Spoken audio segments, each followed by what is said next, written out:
Der Ottilie-Schacht ist das älteste erhaltene eiserne Fördergerüst weltweit.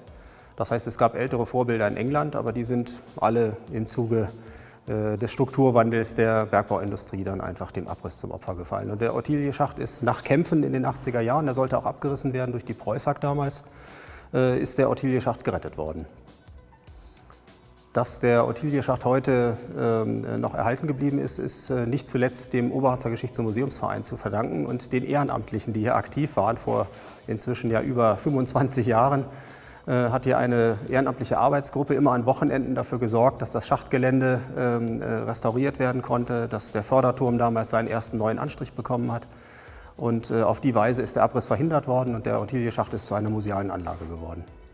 Und dann haben sich Teile der Gruppe frühzeitig schon dafür interessiert, hier eine Eisenbahn aufzubauen oder wieder aufzubauen. Es hat in den Jahren von 1900 bis 1905 hier eine Grubenbahn gegeben, eine Tagesförderbahn. Der Schacht wurde in dieser Zeit abgeteuft von etwas über 300, 400 Metern auf 600 Metern Endteufe.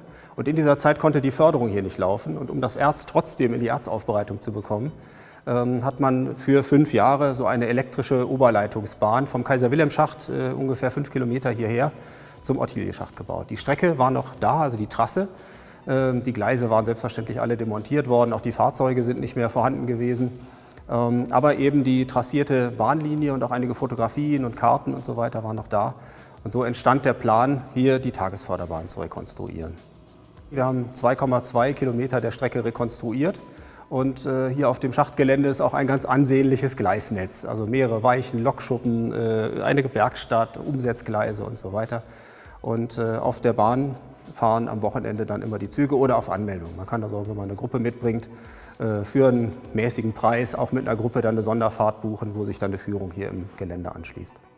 Die Eisenbahnstrecke, die historische Tagesförderbahn, ist um 1905 aufgegeben worden. Danach hat sich dort ein Wanderweg eingestellt, der auch als offizieller Weg der Stadt nach wie vor für Besucher also für Spaziergänger freigegeben ist. Und das heißt aber natürlich, wir müssen ständig mit dem Graswuchs kämpfen. Wir können also nicht einfach eine Schotterstrecke dort unkrautfrei halten, sondern man muss ständig mähen. An anderen Stellen kreuzt mal ein Traktor, der drüben die Wiese bearbeitet und wühlt natürlich immer wieder Schotter auf.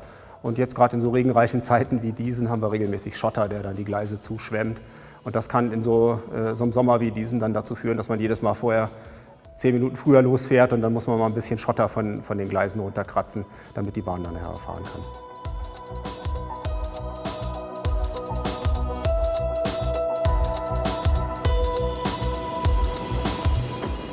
Viewfinder. Geschichten vom Welterbe im Harz.